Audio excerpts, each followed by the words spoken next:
All right, hi everyone. I think we should be good to go. Welcome to our webinar series. Today we have Dr. David Annetts from CSIRO speaking with us. Just a couple of housekeeping slides before we get into that though. So my name's Kate Robertson. I'm the President-elect for the ASEG. I'd just like to take this chance to thank our corporate members. So our corporate members support the ASEG and they help to put on events like this, support our publications, conferences, and all the things that ASEG are able to provide to our members. So thank you to our Corporate Plus sponsors, HiSize, Total Seismic and VelSize, and our corporate members Archimedes Financial Planning, Southern Geoscience Consultants and Santos.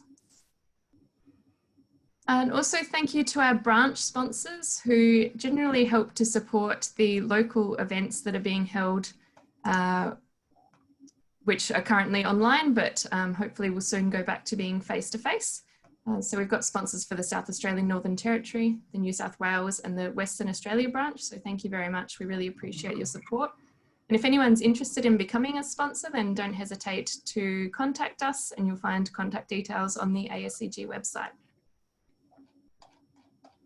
After David gives his talk today, we'll have an opportunity to ask him questions. So you can ask these using the Q&A function during his talk or at the end. And you can do that just by typing the question in, and I'll read them out at the end. Alternatively, if you want to leave it to the end, you can use the raise hand function and I can unmute your microphone and invite you to ask the question aloud if that's what you'd prefer. We have a few upcoming webinars scheduled in the near future. On the 14th of July, we have Marina Costello, who will be talking about mentoring through change, a perspective. And she was our ASEG president in 2018. And I'm sure that will be a wonderful talk on the 14th of July. And then the very next day, we have a talk by Dr. Indrajit Roy, who will be talking on computations methods in geophysics. And then a week or so later, Dr. Majaba Rajabi, who will be talking on contemporary crustal stress patterns of Australia. And just like to take this chance as well to mention some of the benefits of becoming an ASEG member. Being an ASEG member provides you access to Exploration Geophysics, which is a technical journal that comes out every few months, and also a free copy of Preview, which is the ASEG's magazine. It gives you reduced entry to AEGC conferences, which are held every 18 months, and that benefit alone outweighs the cost of the membership, so I highly recommend that. We have on our website job advertisements. We have an annual wine offer, which gets you some quality wine at great discount, and free or discounted entry to a range of social, technical events and fabulous networking opportunities. And we also like to support students, and so we do this by providing travel grants. We also have the ASEG Research Foundation and half-price membership for retirees and recent graduates with conditions applying for those, and free membership for students. So check out our website if you need more information. Here's a range of our social media accounts where we keep that quite up to date, and we'll put the links to those in the chat if you would like to follow us. We'd greatly appreciate it. And so now we'll move to David's talk, 10 years in the wild.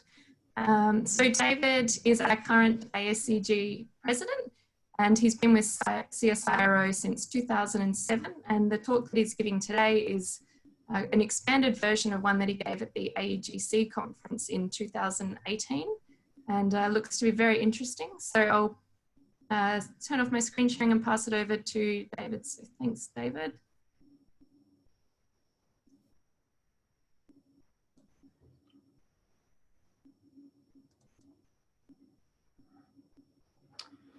Okay, so can we all see that?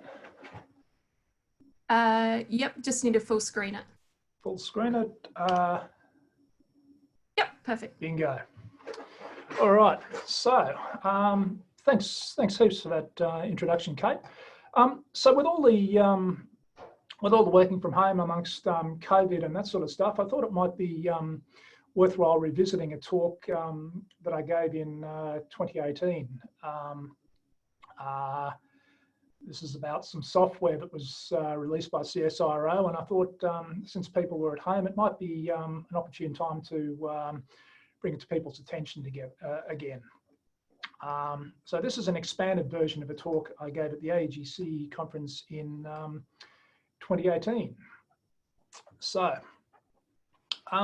first off, I'd like to acknowledge the Whadjuk people of the Noongar Nation as the traditional custodians of the country and its waters, and that Ark, where I'm currently speaking in Perth, stands on Noongar country. And I'd like to pay respects to the Noongar elders, past, present and emerging. So,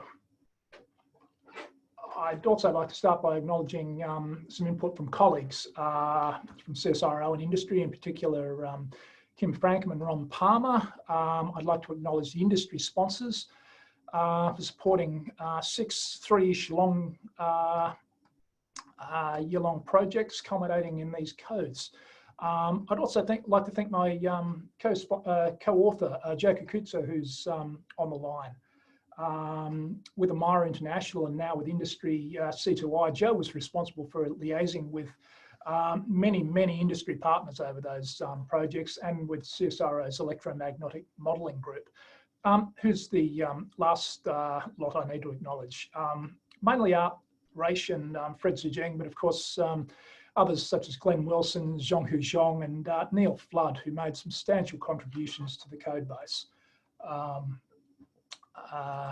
over many years. So, previous talk. So what I'm going to talk about is the series of projects. I'm going to talk about the codes. I'm going to talk about what they do and how will they do it. I'm going to talk a bit about open source projects and offer some thoughts in that space. But first, I'm going to offer some, talk a little about electromagnetics and modeling. So why use electromagnetics? Well, one reason is the large variation in electrical resistivity, or its inverse, electrical conductivity. I'm going to use conductivity and resistivity interchangeably throughout this talk. My preference is for conductivity because I like looking for things.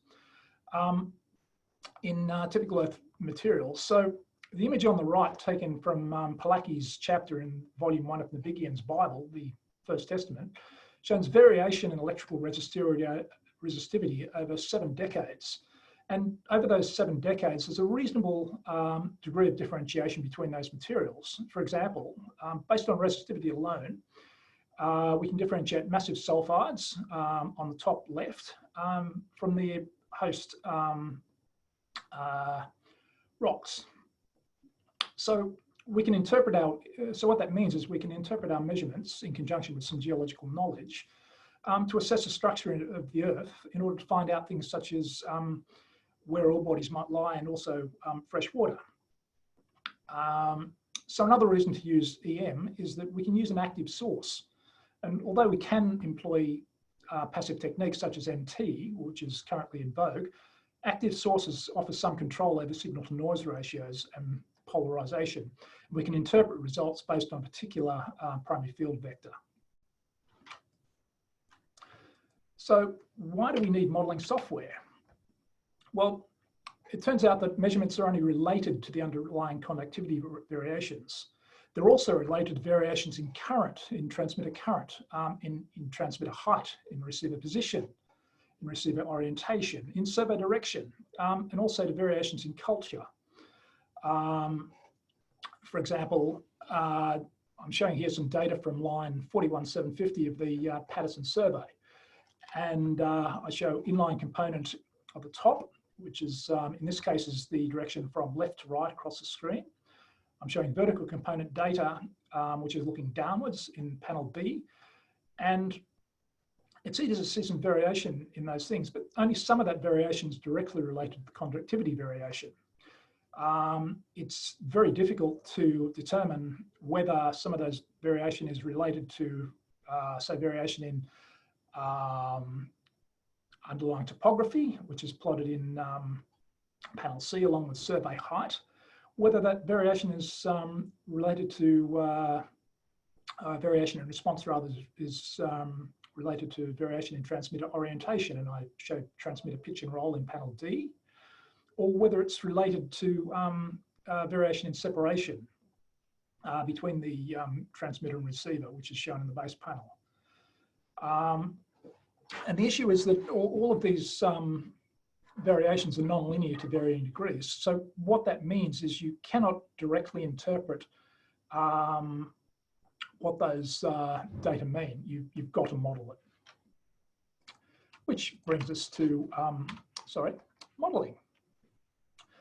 So geophysical modeling is a fairly large topic, and I'm not going to propose to talk about it in any great detail, only really to provide some context and background of these talks.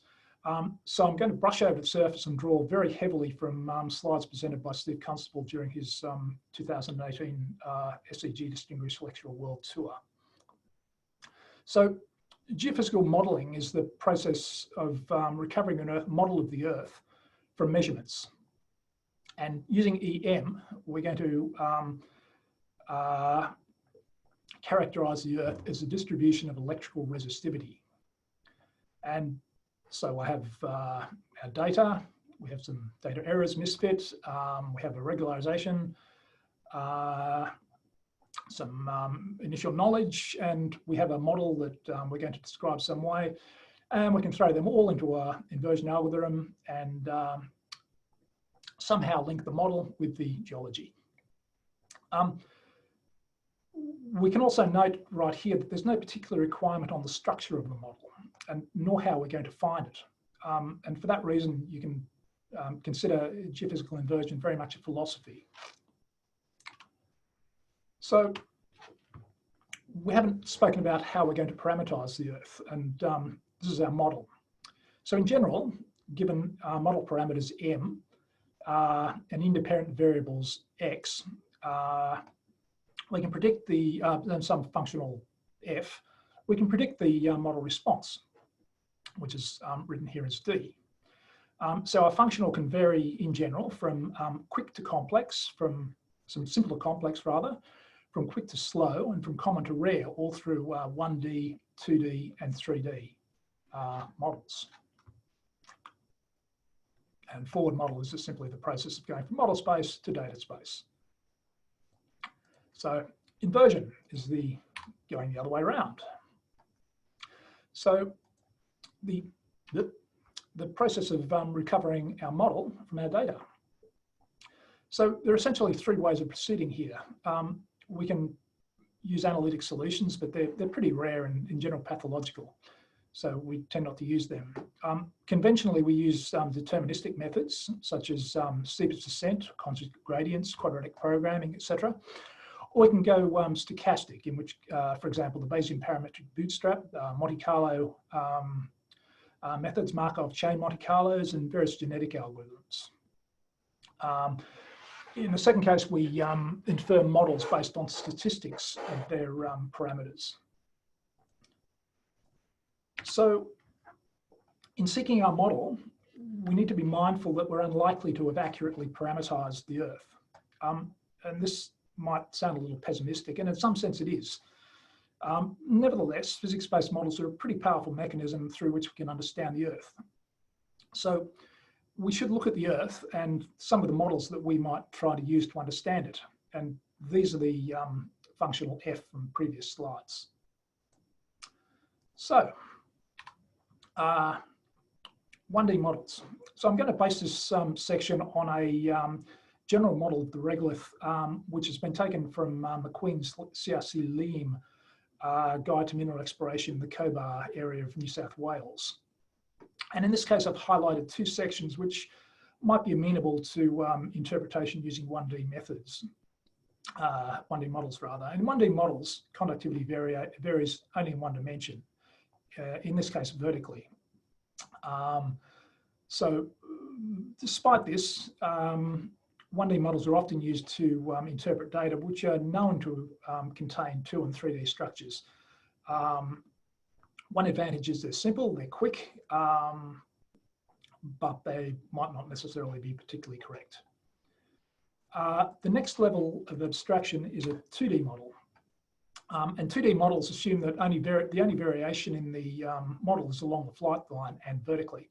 So these are used typically to model long structures. So here I've highlighted an area where we're going to model some topography, we're going to model a section through the target, but the cost of that is that we're going to assume that this geology applies everywhere through that model, and that may or may not be the case. In an EM context, so these structures are used, these models rather, are used to model typically long bodies. So what we mean by long in EM is typically larger than the footprint of the system, or long enough that distal variation in conductivity has no practical influence on the EM response. And the final type of model is 3D models. So these are in a variety of forms. In their most general form, they can model topography as well as structures dipping this way and that, variations in regolith dip, pretty much limited by the modeler's patience in setting up the model. And the other form of a 3D model is a simple geometrical structure like a prism or an infinitely thin plate, which has simply been embedded into the underlying 1D model, as I've shown here. So, so now I'd like to talk about the codes. So after 6 successful industry-funded AMIRA projects, the project's leader's retirement was imminent, and sponsors of the final project were asked what they wanted to happen at the end of the program, and they suggested that after a 2-year embargo, that codes could be released. And with that in mind, the codes were released on January 1, 2009. So the codes were designed to model extant prospecting systems, and the standard reference for these things is Ratiot Al 2007, the ASEG conference reference, and survey configurations. So they're versatile. They can model fixed and rotary wing AEM systems. They can model ground dipole, loop and wire transmitters. They can model ground dipole, loop and wire receivers. They all use a coal conductivity model. And the inversion algorithm, which most of them include, was described by Jupp and Vozov in 1975. It uses the damp density approach. Codes were designed towards maximizing portability. They all use a monolithic source, which is ANSI standard F95. There's no library dependency. They all therefore work on a single core and use ASCII I/O. So program parameters are set in input files, and the program's output is to verbose and more easily processed files. So what that means is that you can download these things, type G-Fortran -03 program name, and you can end up with an A.out that you can run with very few surprises. It'll run pretty quickly too. You can, some authors have modified them for multi-processing operations. It's fairly straightforward, but that's not done out of the box. So the models. The codes include a range of, allow you to model a range of geologies, and these will be familiar because I've just spoken about them. So the Beowulf class covers 1D models. The next level of abstraction is 1D plus 3D, and that's described by the Leroy and Marco classes. The next level of abstraction is 1D, which is a whole space, half space rather, and a discretized region in the center, which is the Samaya class. And the final class is the Arjuna and Loki classes, which both use edge finite element methods to model 2.5D in Arjun cases and 3D in Loki cases.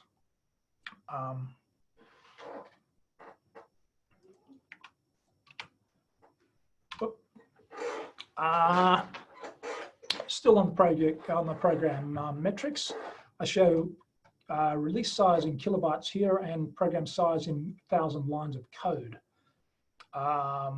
Just by way of reference, so we can see that the largest release is the LeroiAir. All of them, by the way, are optimized for airborne and ground operations, and the airborne versions all have an air somewhere in the name. LeroiAir, LeroiAir, Marco Air, as opposed to Leroy, Marco, and Loki for the ground, downhole and underground versions. Tons of examples included in all of these codes, allowing you to, in conjunction with the extensive documentation, figure out how to use these codes to model most of what you'd probably want to do with these codes.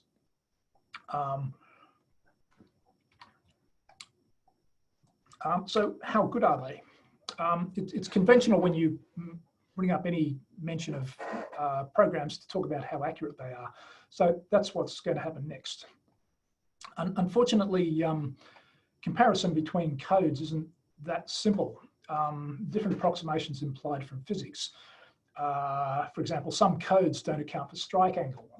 The Arjun and Marco classes don't model strike angle, for example. Some codes can't do dip. Some codes model a heterogeneity only in a half space. And some codes are fairly strongly dependent on the discretization, and that depends on what you can reasonably model. So you straight away have to think about how you're going to compare them.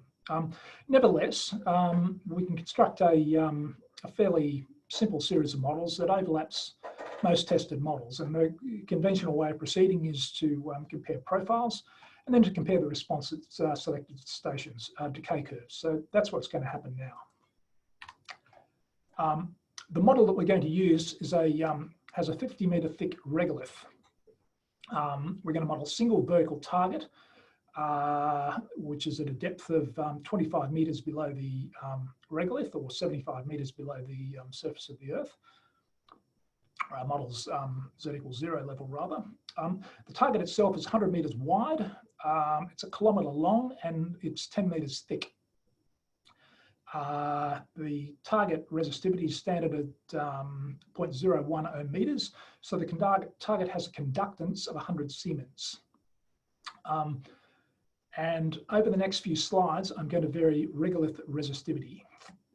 So as the regolith gets more resistive, we should expect the target signal to dominate at increasingly later times. However, with a conductive regolith, in this case 1 ohm meter, we don't really expect a target response. But what we can see straight away is that there's a pretty good match between all of these responses. So codes overlapped at most times, in fact all times, indicating pretty good agreement. We could note the noise at the later times in the Loki response, which is plotted in magenta. And that's a result of discretization. All of these codes, by the way, have grey, which is the layered Earth response, the regolith plus the half space, plotted in grey. Leroy responses are all plotted in blue, blue to white. Marco responses are all plotted in red to white. Arjunas are in green to white, and later I think there'll be a Samaya which cyan to white, but very much later. So what we're going to do now is increase the resistivity of the regolith by a factor of 10. And as we might expect, we see more of the regolith at later times. We're getting some differences at large offsets, and these are the effects of the 2D model rather. It's also apparent that LeroiAir is noisier than much of than the other codes. So we'll proceed another factor of 10. Now we're looking at 100 ohm meter regolith. And again, pretty good match between these codes, at least over the in the vicinity of the target for the vertical component on top and the inline component in the middle. We're seeing some very noisy responses at LeroiAir. And another factor of 10, in which case, and now we're modelling a half space, a target in half space, and Samaya into the picture. And we're seeing some fairly strong discretization effects, especially in the inline component. So on to some decay curves. This is far out to the left at -2000. And as we might expect, very good agreement. But even out this far, as a result of the resistive regolith, we're seeing some differences in the Arjuna response. Slightly closer at -1000, and very good responses at early times, but the target is starting to poke through at mid to later times. Arjuna in green, Loki in magenta, that's probably just model discretization, but Arjuna, Leroy and Marco are still overlapping pretty well. So closer still, now we're starting to see the effect of the background and the target response coming in. More discretization with Loki. Closer still, station -100. We're seeing very good matches with Loki and Leroy. Marco's broken down. Marco's known to fail in models with conductivity contrasts of the order of about 300 to 1. It's a bit more complicated than that, but 300 to 1 is a good guide. And in this case, the conductivity between the target and the regolith is 1,000 to 1. The target and the host is, 10,000 to 1, but the regolith and the host is only 10 to 1. So we shouldn't really expect Marco to do a particularly good job here. Closer to the target, again, pretty good matches between Leroy and Loki. Marco's still broken down, and Arjuna's modelling a very long target. So to summarise, perhaps mercifully to the end of the comparison of TEM displays, if nothing else, might confirm that one TEM display looks pretty much like the other TEM display. But the long shot is that RJMCMC has some conductivity contrasts issues. LeroiAir is very dependent on discretization. We get some differences in amplitudes near sharp conductivity contrasts, but the characters are fairly similar. And very good matches over the regolith. So what that suggests is, despite the different modelling methods and approximations, the codes have a fairly high level of accuracy.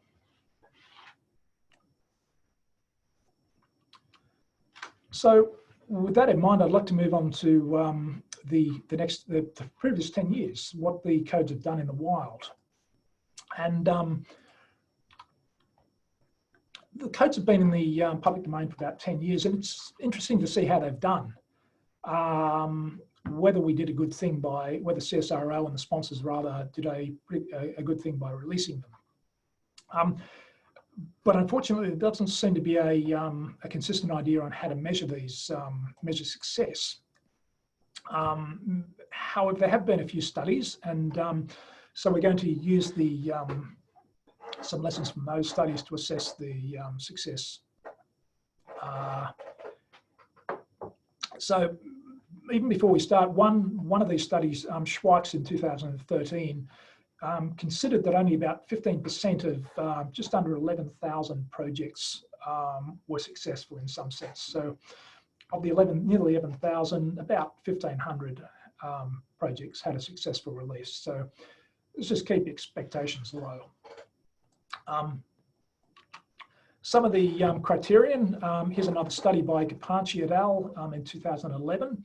They assessed success using user interest, project activity, how effective the project was, how efficient the project was, and how good the project was. Schweik assessed things by whether the project was successfully initiated, or essentially whether it was released. So I think most of them succeeded in that regard, but also noted that 35% of them were abandoned just after they were released. 15% succeeded by growing. Just under 38% were abandoned after some initial growth. And about 22% they couldn't really figure out what was going on. So in terms of the 223 perspective, we can tick user interest, and we'll come on to why we can do that in a second. We can tick effectiveness. We can tick, hopefully we've just ticked quality. Nevertheless, we've still got to tick indeterminate in terms of growth. We can't really measure this stuff, and I'll get onto why in a second. So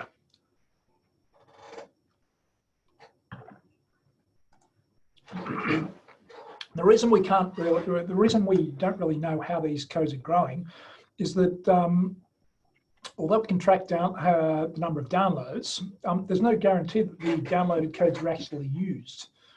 And there's no guarantee that even if they are used, that any use is going to be reported.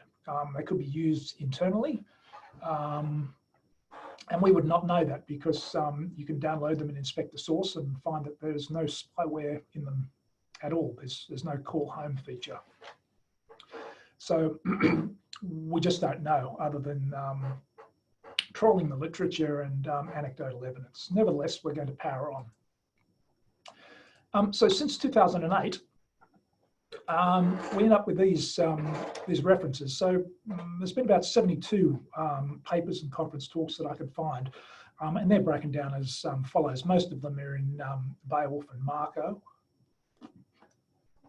with a few in Arjuna, Leroy, and Loki. Excuse me, and they're distributed as follows. So that would suggest that there's been at least some interest in the codes.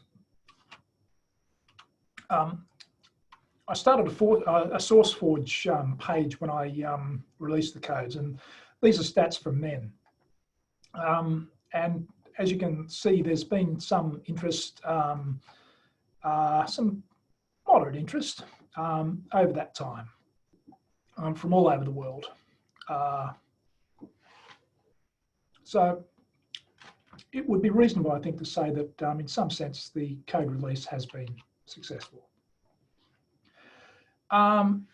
So that prompts the question to see what that interest looks like, and that's what I'm going to talk about next. So on one hand, there's some commercial uptake. You can buy these codes from EMIT in WA as part of their Maxwell package, and excuse me. My experience is that they run pretty seamlessly. You can describe a model, you can run it, and you can import the results and compare those results directly with a field data set in a couple of mouse clicks. Intrepid run a 2.5D service, and Geotech at least used to use some correction for airborne IP processing based on the Airbeo code. There's also been some uptake by academia and government, which I'll talk about after Geotech's processing. So, Geotech's processing. Essentially, there's a paper by Quan and Legault describes numerical modelling results. Quan and Legault replaced the inversion code, the inversion section from Airbeo, and they've coupled the kernel with a much more sophisticated algorithm, and they've used that new code to invert VTEM data for IPFX, and this is an example of some of their work.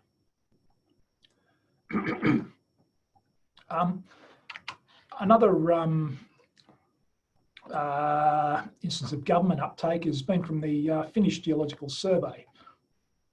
So some years ago, they've wrapped LeroiAir in what looks to be a pretty easy to drive GUI. It seems to be well thought out. You can enter model parameters, you can enter system, you can import your data, and you can do all the things you'd hope you could do if you wanted to invert data for a 2.5D Earth. I can't comment on that because I don't use Windows, but if you do and it looks appealing, then I'd strongly encourage you to investigate this further. And this is the reference here. I'm not going to try and pronounce at least the first name. So closer to home, there's been a little bit of uptake in CSIRO. And here I'm showing some work from Aaron Davis, who has coupled the LeroiAir kernel. So he's extracted the LeroiAir kernel from the code base, and he drives that kernel from a MATLAB front end. And here he uses a reversible Markov chain Monte Carlo program in order to describe interfaces. Here from NanoTem data.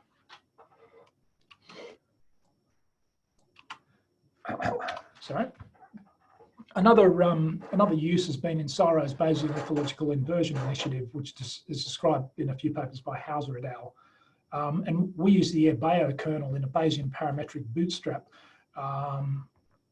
framework in order to invert for spatially constrained interfaces. So here I'm showing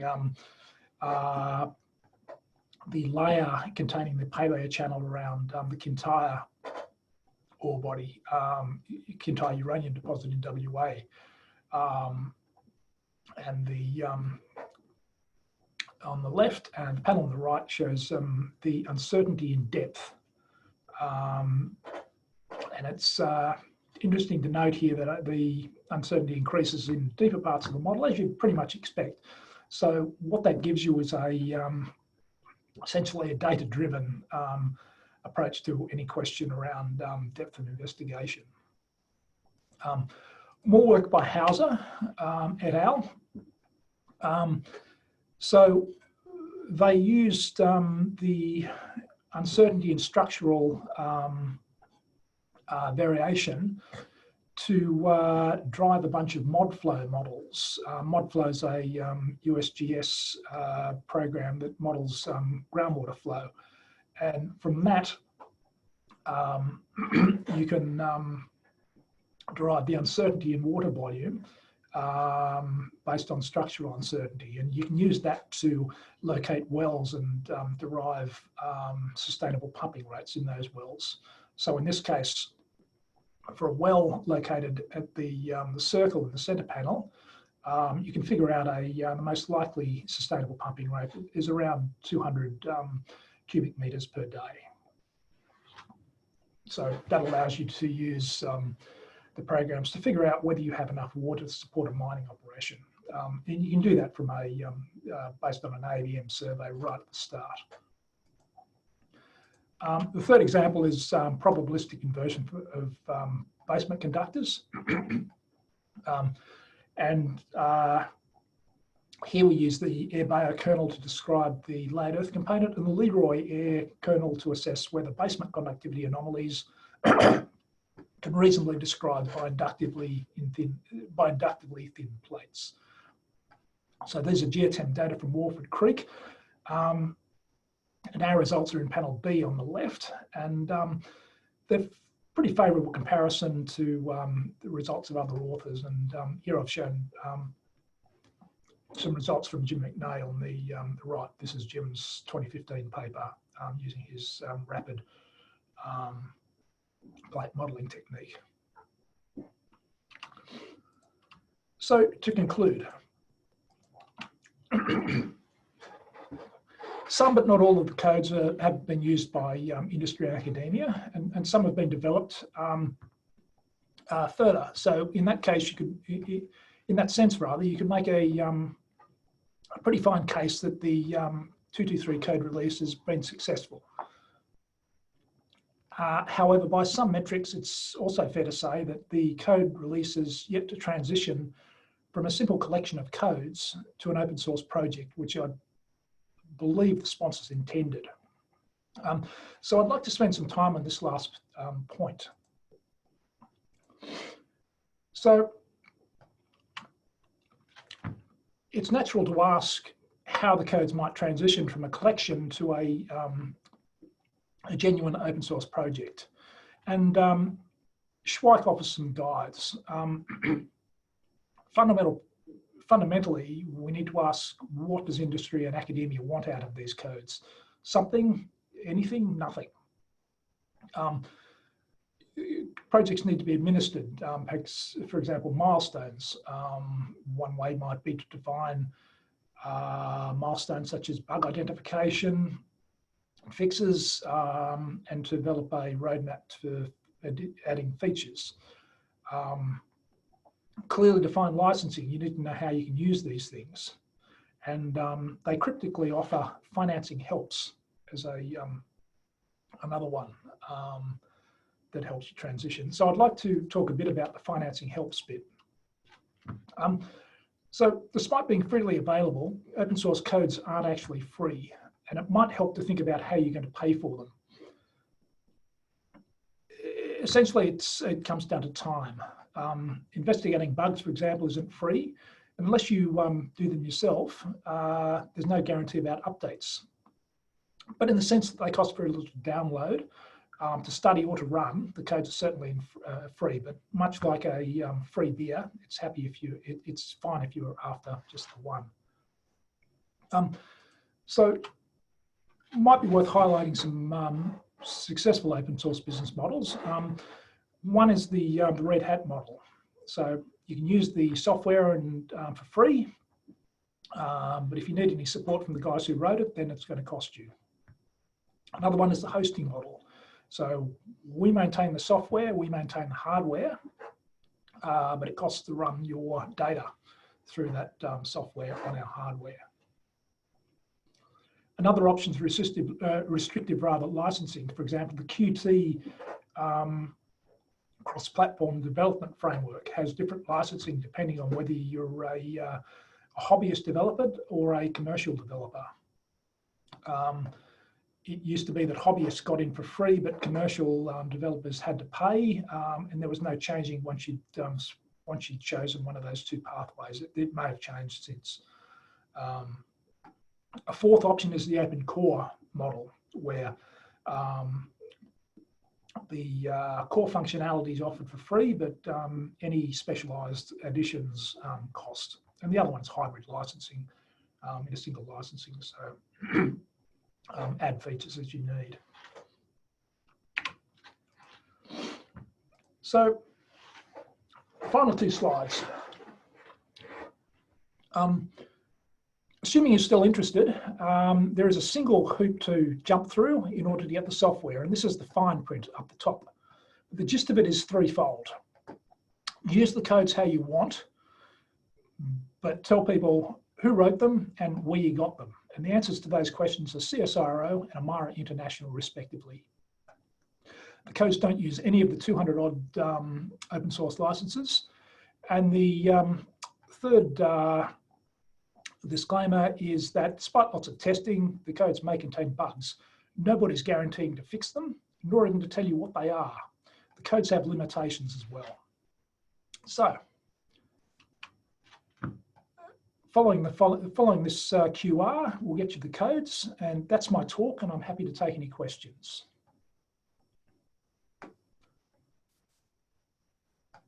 Thanks very much, David. That was great. You have, so everyone feel free to type in your questions in the Q&A button down the bottom, and I'll get to those, and then otherwise you can raise your hand if you'd rather do it that way. Okay, the first question, Kate, is from Marina Costello. Yeah. Marina asks, beautiful Kintyre uranium data. Can you provide more details from when, who flew it? I thought I did, Marina, and I thought I made it very, very clear that those data were GAs from their 2012 Patterson survey. So these are data that anyone can download and play with, and hopefully, if you sponsor our Bayesian lithologically inversion initiative, you can also get equivalent results.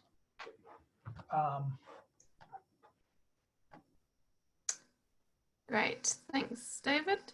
We've got a few thank yous coming through. I'm just checking to see if any questions are hidden in there.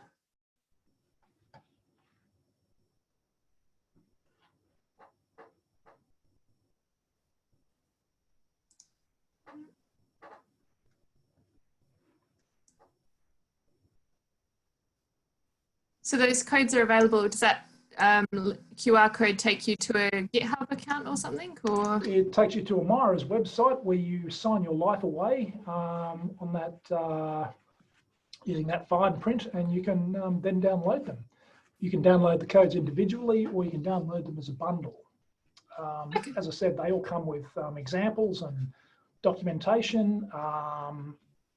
They did come with Windows 32 executables, but they may not run. I don't know. I don't use Windows anymore. But in any, as I said, G4tran works remarkably well. Yep, great. We've got a question from Ted come through. Doug Oldenburg, in a 2018 paper in Exploration Geophysics, advocated for adopting open source methodology for geophysics and gave some great examples for electromagnetic open source software. Great concept, but is it likely to have some traction with developers? I guess that's a question that industry and academia should be asking themselves. Is it better to fund code development that you get a temporary commercial advantage from, or is it better to fund software development that a lot of people use, but it benefits the industry? That was part of the motivation for this talk, for repeating this talk. I don't know. I don't know the answer, but I suspect industry, it's a question that industry should be asking itself. Thanks, David.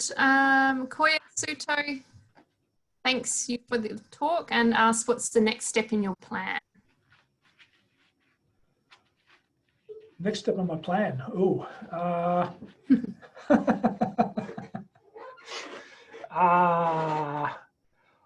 I think there's some opportunity to develop the codes further.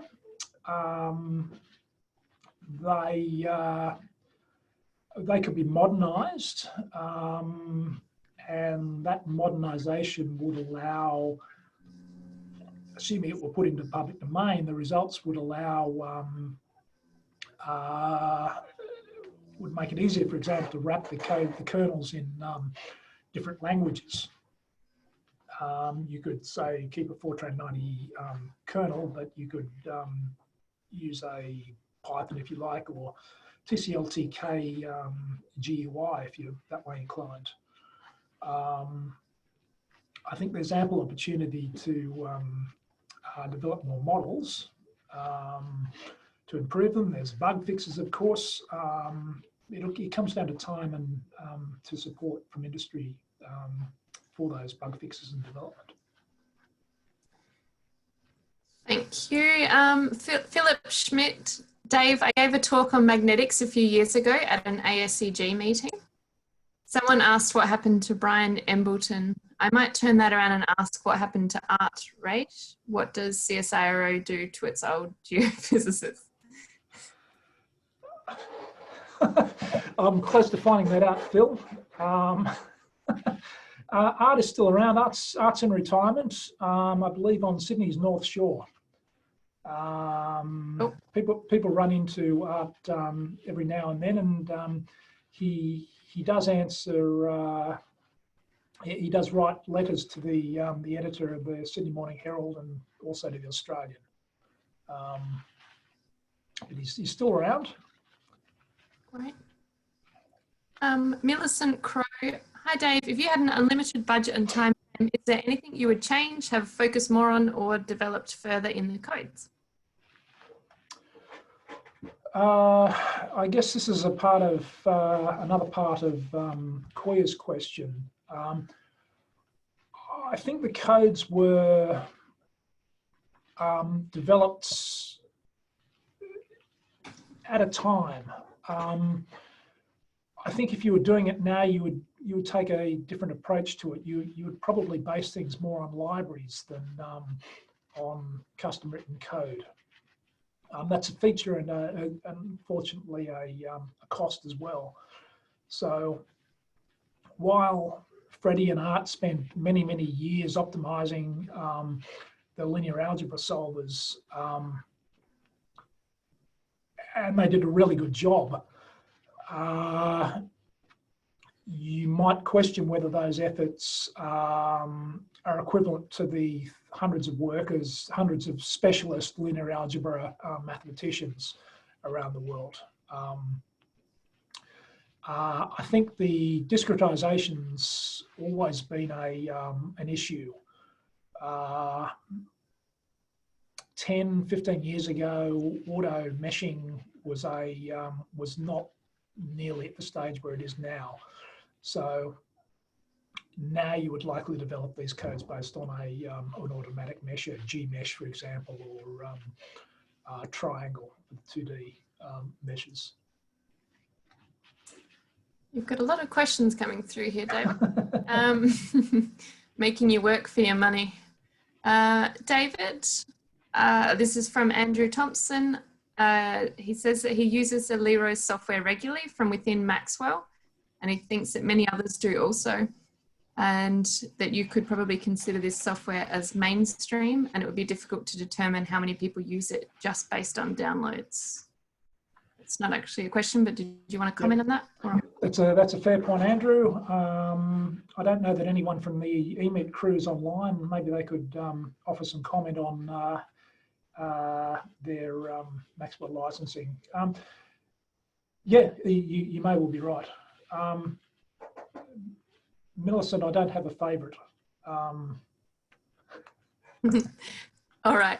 Yeah, Millicent Crow was asking which is the favourite of the P223 codes.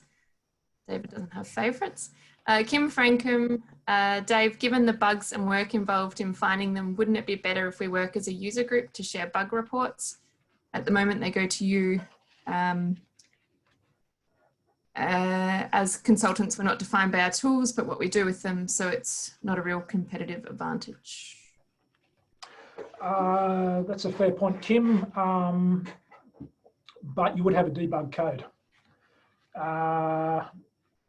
Yes, that was one of the goals, I guess, of creating an open source project, not a release of codes, that the community would group together to find bugs and to fix them for the benefit of everybody.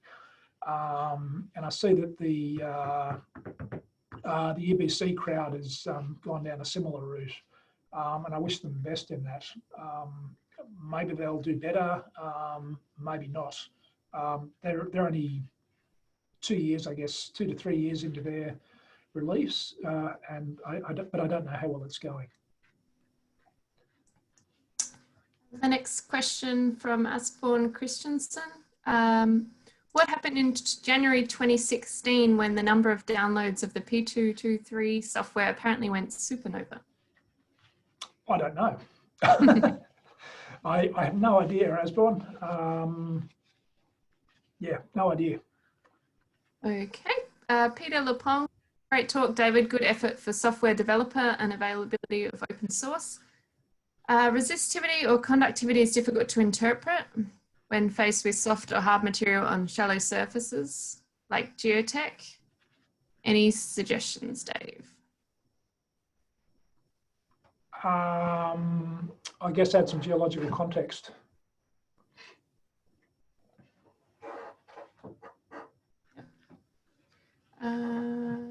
Okay. So Michael Aston, the code was a 20th century project. In the 21st century, is it conceivable that industry CSIRO would support a project of this nature? That's along the, that's a riff on Phil Schmidt's question about CSIRO and old geophysicists. I don't know, Mike. I really don't. But essentially, if industry are happy to support it, then CSIRO will accommodate that, that wish. And you're not done yet because there's questions in the chat as well.